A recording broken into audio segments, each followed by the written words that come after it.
would like to start with sharing with you a video, which is of the work that Atuke Clotti was invited to share at Fabrica in 2019 during the Brighton Festival.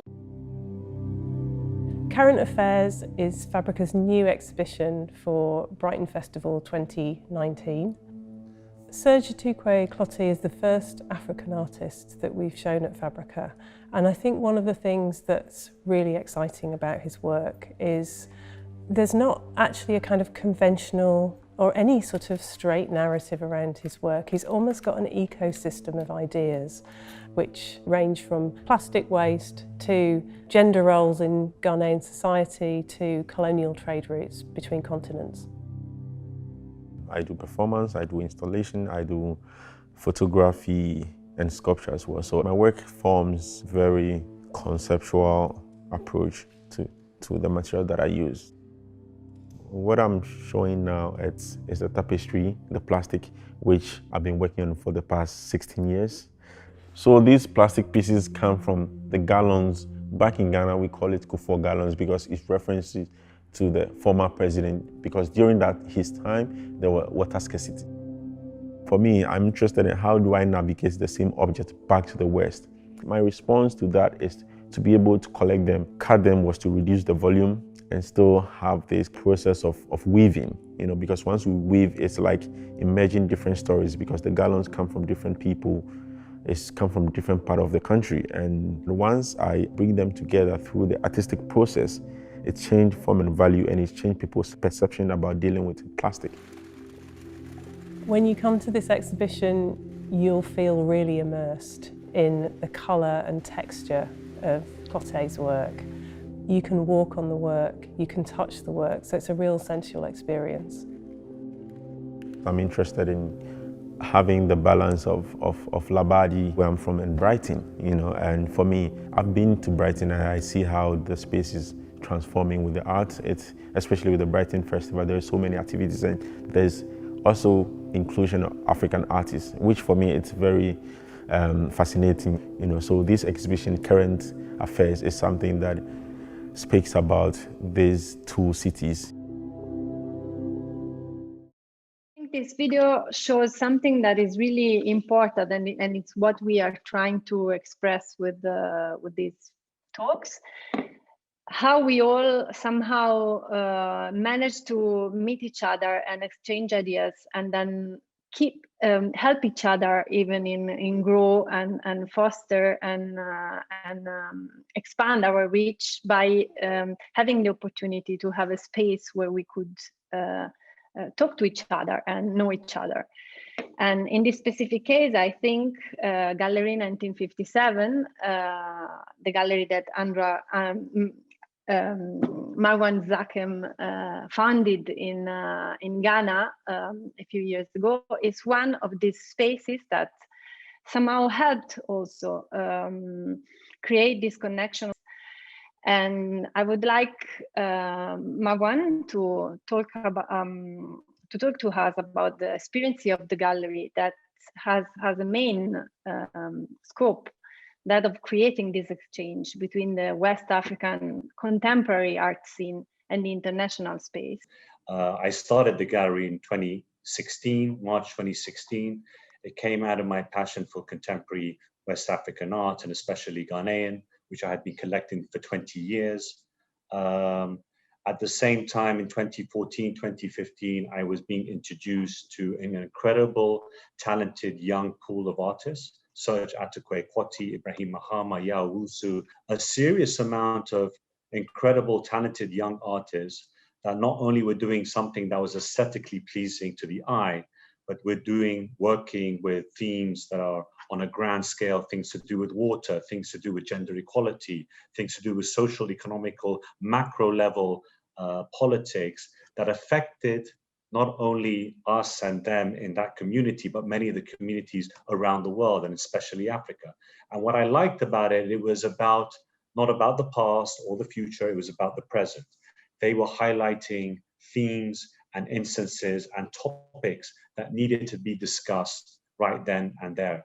And that was something that I then decided was what I wanted to champion, what I wanted to support, what I wanted to nurture, what I wanted to help with, to build that bridge, showing the world what we have here in Ghana, showing to the world what these artists were doing, the issues that they were highlighting, and to be that bridge between them. That was my first reasoning for starting the gallery.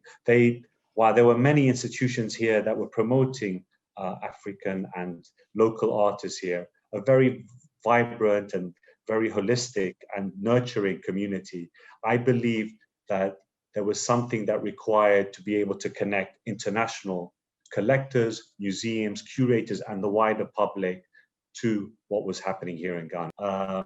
My first space was in the hotel, the Kempinski Hotel, which is a 5-star hotel, probably one of the leading hotels in West Africa. And purposely, I showcased, number one, my personal collection throughout the public spaces and the suites. And I purposely put the works of the younger artists, which are Serge, Yao, Ibrahim Mahama, and those artists that I was currently working with at the time. I did not put the modernists or the older, more established generation of artists, which I had been collecting for 20 years.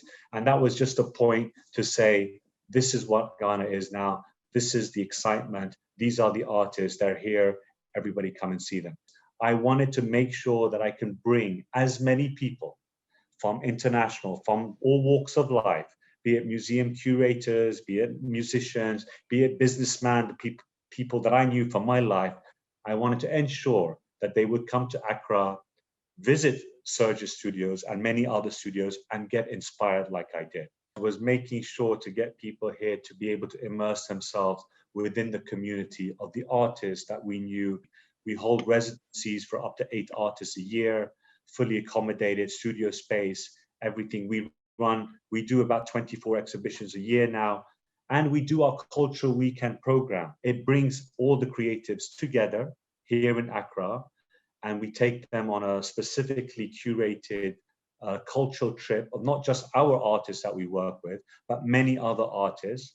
We visit places in the north, in the west, to see, for instance, Ibrahim Mahama's SCCA and Red Clay Institution. One of the things that we believe is lacking is that our substantially swayed numbers towards male artists as female artists. This is something that really does worry me quite a lot when I'm doing my schedule and I see that we have 18 exhibitions and 14 are male and only 4 are female. And because of that, we have launched the first female art prize, which is this year, which is launched this year specifically for Ghanaian female artists and those in the diaspora.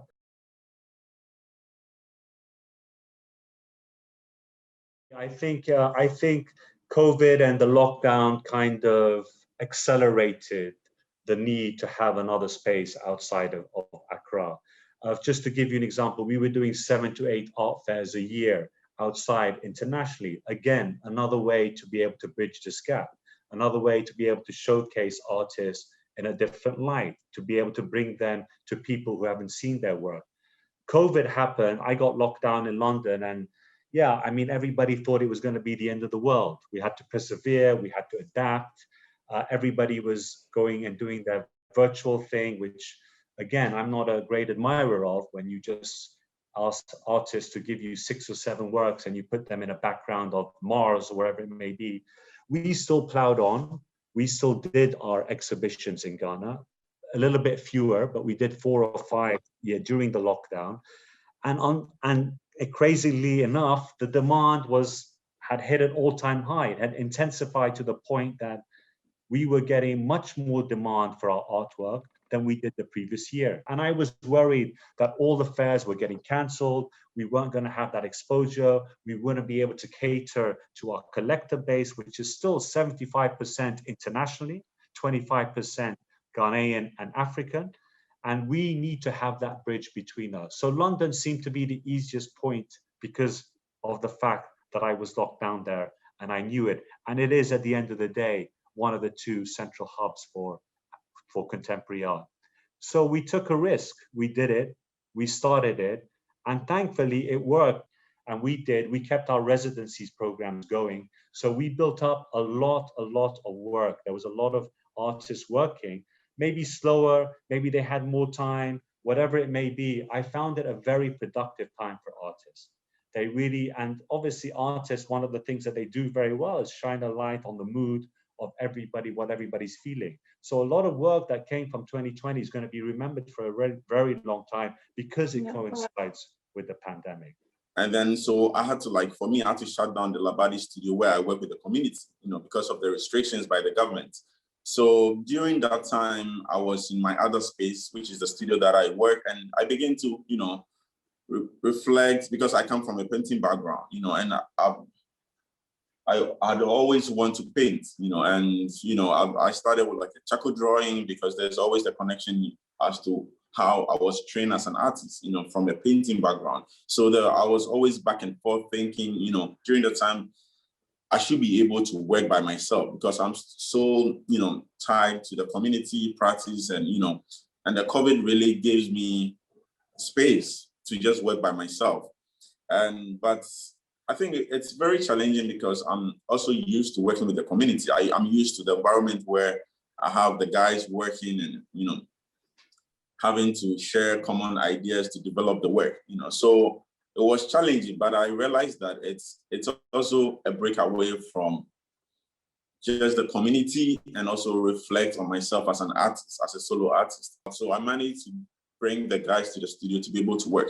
And the work that it produced within the time was very, very interesting and fascinating because then they realized that they were actually losing the relationship, not just the work, but also losing relationship as people. So it was very challenging because some of them, you know, had to stop work, some of them had to travel because they could not make a living, you know, because they are working full time, you know, and because the studio was closed, some of them left, you know, and, you know, so I managed to keep the little that the little that left, you know, so in between the work, I think they produced the best work during the time of last year, because they were very particular, because I told them that if they can't work properly, then I have to close down the studio, you know, and they were very interested in, you know, that relationship, you know, to continue, because they might lose the job, but also they might lose the relationship with each other, you know, so I have to manage, you know, to break them. And, you know, the work that it produced was phenomenal. And also me working by myself in my studio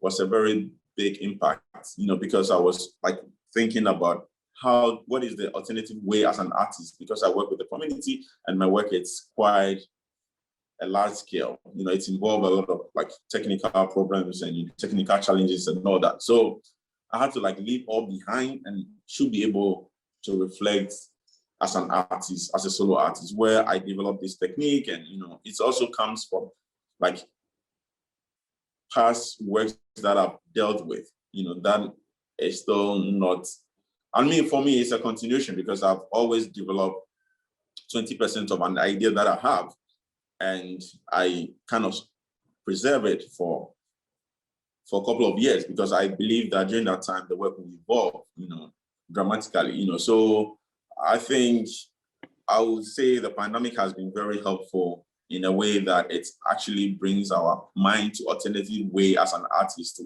explore, you know, subjects that has to do with personal self, you know. So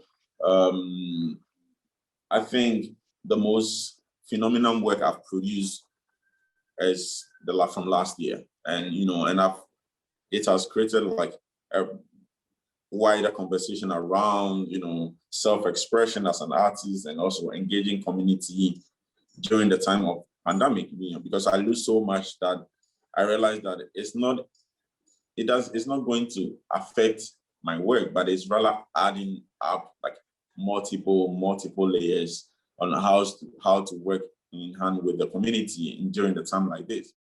It's not hygienic, it's not safe. So what else do we use them when they are broken? I think it's important to be able to see artwork in different orientation. I'm interested in engaging community as part of my practice. Bringing people together, it's a way of collaborating where non-artists became art-oriented. 4 or 5 people, 10 people or more working on one piece, so it's a very traditional way of making fabric. The piece that I'm making for Desert X is an extension of an ongoing project which talks about the water scarcity and how people struggle where I'm from and how that is also affecting the entire world. I'm interested in how same situation could reflect or it could empower other people. We all in this world have a common problem. The idea was to create the space, both environments, which is the Ghana where I'm from, Labadi, Accra, and the Palm Spring, which is Coachella. The cubes represent the water stress, people going through stress and the survival. And the texture gives you a sense of how long this object has survived the weather conditions. I think that also opened up to broader conversation as to what time and space defines the object. Realize that it comes with a lot of stories. The color itself has survived a lot of history. The yellow for me, it represents the world. It represents richness. We were determined for 2021 to have a festival, and I set about at that time with my team to think about the conditions in which we could mount some work. I mean, I find that spirit that Marwan talked about of just soldiering on and making the gallery open during those conditions absolutely inspiring and right to my mind. We are an annual festival. We started in 1967. I felt really strongly that we might lose one, but we weren't about to lose another festival. So from the beginning of May, we were outdoors. We showed lots of work, both installation and live events in the outdoors. We did quite a lot online as well, and I take the points that were discussed earlier about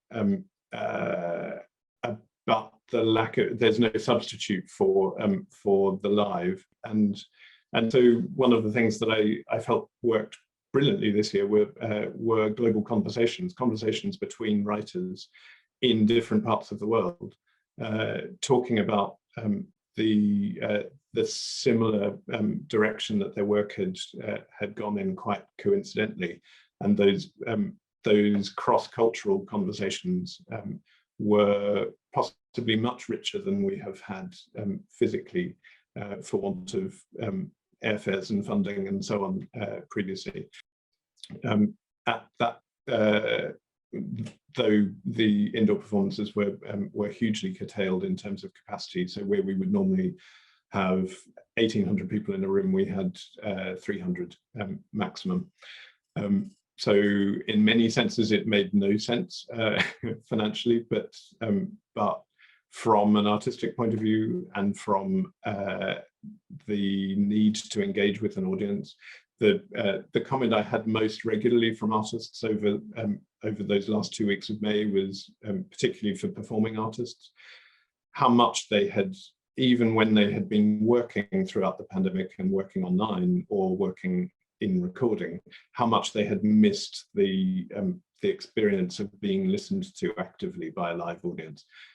That incredibly visceral experience within a space.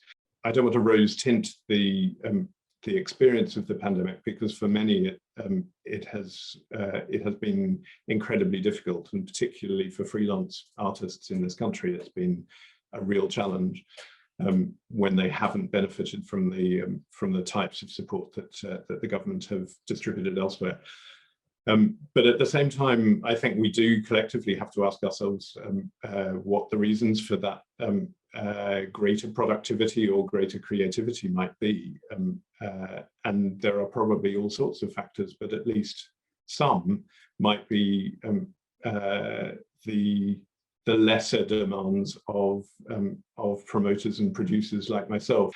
But the other is how much partners of ours are exploring the ideas of concept touring. So I'm quite inspired by other festivals between, much like the project that Serge described between Labadi and Palm Springs, that idea of creating a work in one place that that may be replicated or travel in another, without necessarily a whole company of artists being taken from one side of the world to the other. I think in the festival business, and particularly in performing arts, we're really conscious of how people heavy it can be and how environmentally unsustainable that can end up being.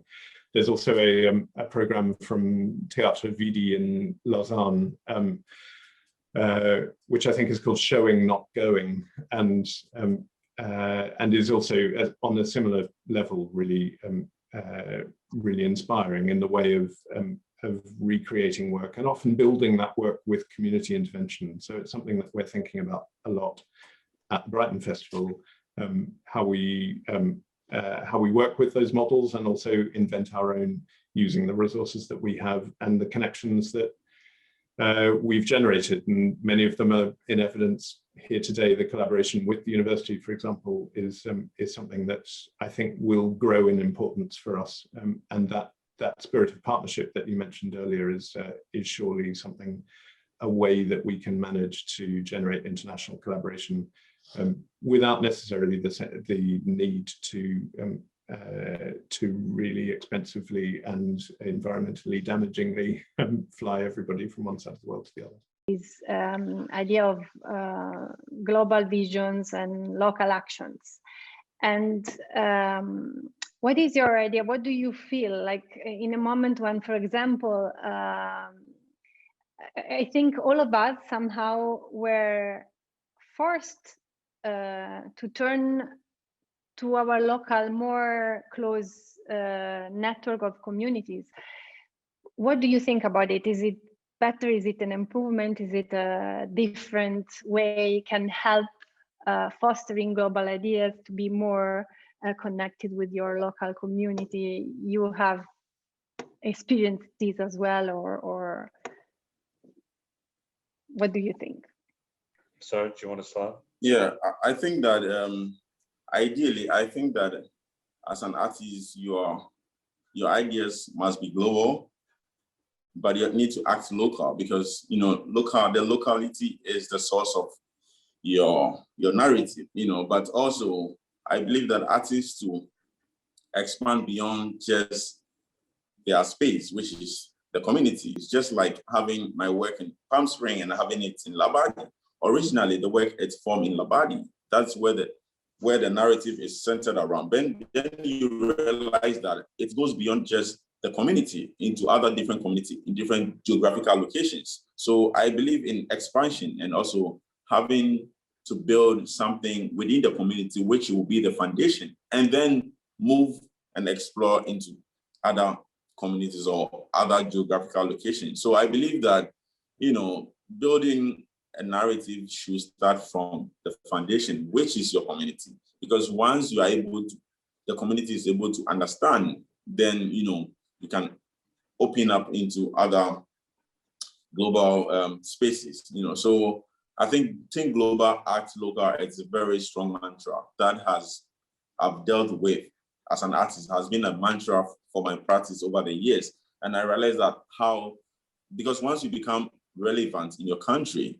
automatically it drives your work into more global audience, because once they see the impact within your community, people get access to the work, experience your space, because even I have my one always bring visitors to my studio. My studio is like the center, I have people coming in and out, and that also send the work or the message around the work to other places. So I think that as an artist, you need to explore to be more global, thinking around, how the work change and form in different spaces, how the work interacts with people in different spaces. That creates a very broad dialogue, and that will help you expand your practice within and beyond. Yeah. I mean, definitely we have to think globally in this day and age. In this day and age when we are connected to the computer as we are now through social media. I mean, COVID will teach you one thing: we don't need to be somewhere and we can still sell or shop somewhere else. It's as simple as that. But having a physical space in London and in different areas, you're able to actively engage with the community, to build the support of that community, to be part of that community, which fosters relationships that you can't do if you're not there. It's as simple as that. In London, no matter what, I mean, we can already see the changes that we've had. We've met a completely different audience. We've activated a completely different collector base as well. We are showcasing different artists just as a means of what the community want as well. It's actively inspiring other dialogue between artists. If you really want to grow with your community, you have to engage with them, you have to listen to them, you have to showcase the right artists. The artist has to open a dialogue with them. You have to facilitate that. And then it grows exponentially and it gives you the benefits that you want. So definitely, I think that while there has been an incredible sort of strange dynamic here with everything closing down, I still think the global interest has intensified, you know, quite a lot.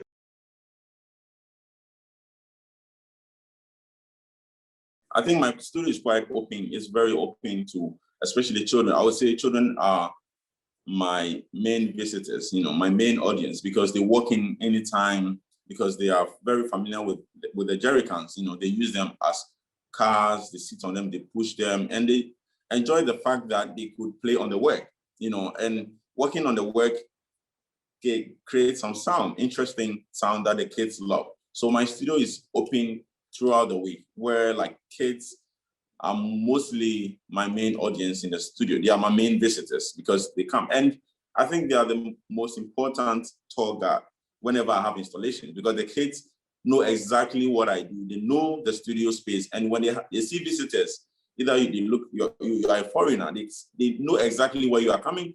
So they direct you to the studio space and they said, this is the space. This is the artists who work with the gallons. So they actually spread the word wider than, you know, the adults, because they see it, they see the process. They think it's quite fascinating because it's quite relevant objects that, you know, we need that to survive, especially that part of the city, you know. So they are constantly in the studio helping, moving works. You know, they love the fact that it's very accessible for them, you know, because they can play with it. You know, I love that. Before I started working with the community, I was doing a lot of like solo performances, you know, and you know, when I moved there, I didn't speak to anybody. I was just doing my performance, and then they see maybe interviews or videos online, and out of curiosity, they approach me that, you know, we want to be part of what you are doing because you see how effective or how impactful what I'm doing reflects on society, you know. So I had to give them like a brief presentation of what I do as an artist and how my work has expanded through just studio practice to more of an activist, you know. So the first performance we did was quite political, called Whose Puppet Are You?, which actually talks about how politicians use the youth because they have been victimized in the past, on how politicians drag them around for campaigns and after they have nothing to offer to them, you know. So that performance, Whose Puppet Are You?, was something that is based on their experience and how the youth struggle in supporting political campaigns and all that. So the performance, it was just, I started with cousins and friends of cousins. So we're just six, including myself, 6 in total. And the first performance actually brought a lot of attention because it was on TV and people thought I was arrested because the performance actually sparked up a conversation around, you know, it's very political, you know. So when people in the community saw the performance, they realized that, okay, art could be used as a tool to address these issues that would be more, would spark up like a proper conversation, you know. So after that performance, you know, the collective expand from like 5 to like 100. And that was the second performance we did with the Gallery 97, you know. So I think working with the community was very organic, you know, because they see how Labadi is a suburb of Accra, and it's not like part of where my studio is not as developed as other part of Labadi. So the people were very much uncomfortable in the way of where they live. So they think that using art as a statement or art as a tool to address such issues that is affecting the community would be very effective. So they begin to show interest, and then we've done a lot of performances that has triggered a lot of political incorrect. Based on the performance and its response, the collective expand. Now I have like maybe more than 200 people who want to be part. So now I have to think of like issues that I could tackle that each of them would have a like very important role. So I think community engagement has been key in my work because the work is centered around the environment, and environment is what everybody has to deal with. So it's based on the subjects that expand the engagement, the community engagement in my practice. Yeah. So we actually work directly in about 214 schools across the region, 14,000 students a year, which is fantastic work. I mean, I have to say some of the most exciting work really recently was from a partner organization, Little Green Pig, working with young people, young writers, and they presented a program called Amplified in the festival, which if anyone wants to check it out, have a look, because some of those writers are real stars of the future.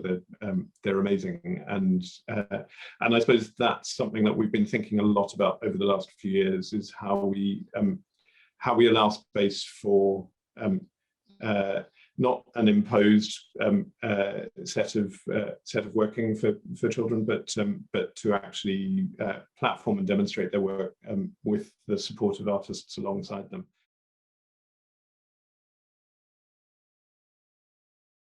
I think that my work public space has been very much of my interest as an artist, because I didn't grow up with seeing arts in public. Most of the arts is seen in galleries, and I felt like, for instance, my mother's work was something that actually triggers that instinct, because the works was built in Labadi, the works was shown in Labadi, and there was a procession from Labadi, where I live, with the community, all the way to this gallery space. So that has actually bridged these two spaces, because the audience from Labadi, who have no idea what Kempinski looked like, what the gallery looked like, were able to, to move from Labadi community to the gallery, which is the Kempinski Hotel. For the first time, they were blown away, because they kind of questioned why these materials, which are found objects, which was mainly exhibited in the community, find their way in the gallery space, which totally changed the form and the functionality of it. I try as much as possible to exhibit the work in Labadi, the community, for the community to celebrate the work, because the work might go and never come back. And it's when it goes to these geographical locations, it's not accessible to everybody, So I think that having the work shown in the space where the work was built with the community, and then navigating the work to wherever destination it goes, there's always a connection, and there was always a feeling of belonging. Just for instance, for example, like the commission with Facebook in 2018, the work was built in Labadi for months. The work was installed on the ground. We have cars driving, kids riding bicycle, for weeks. Then the work then navigates to the space. The work goes on like a wide, giant wall, and there's a barricade that protects the work from even touching it.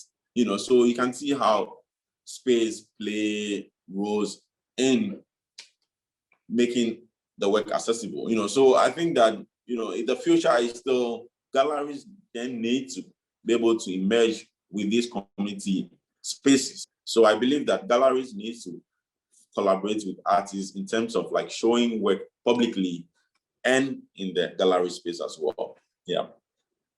We wanted to break down the barriers, thinking that you can only hang two-dimensional paintings framed with a white light. And We did that with a bang when we knew what we were getting into with Serge Atterquay Clottey doing that procession with 50 of his Go Local male teams that were dressed in their mother's wardrobe that came from Labadi in a procession all the way to this space here, walk through our lobby, because to get to the gallery, you have to walk through the lobby. Serge marshaled them, did a war drill, and, you know, and everybody was like, what the hell is going on here? Plus everybody that came to see the show. So we had about 100 people. And then we walked through the main lobby, the reception where everybody checks in, and Serge plus his 50 Go Local people, plus maybe 100 or 150 different audience members from Labadi and from everywhere else in Accra, from all walks of life, merging together into this space where Serge's works were hanging and then interacting within it. It was incredible. It was something that, you know, that I still to this day think was one of these most inspirational moments. I got goosebumps just thinking about it. And if there's something that I think it's important in this experience is that phrase that you said, not understanding what is going on. And sometimes from not understanding, you get the best experiences and learning, because it's also a way, for me as well, it's been learning to deconstruct the way we think about how to experience art. You not necessarily need to have that distance between yourself and the artwork or the artist, and entering in Serge's studio and working on the pieces and seeing the people being part of the production and living with that art. It's been a learning experience for me in changing even ideas on how to deal with art. And also, if I can say, from Serge and from Ibrahim as well, they are inspiring for me in how to, when I come back, when I cross this cultural gap and I come back to my culture, to rethink the way to engage community with art, and not create this distance between the art and the audience, and the artists and the audience. What I would like to say from what we've been able to listen to today is that the future post-COVID, or as we navigate COVID, or the next versions of COVID, or whatever is going to be the future, has obviously not discouraged us from consolidating our collaboration, and of course developing further agenda that will take us all forward in the future.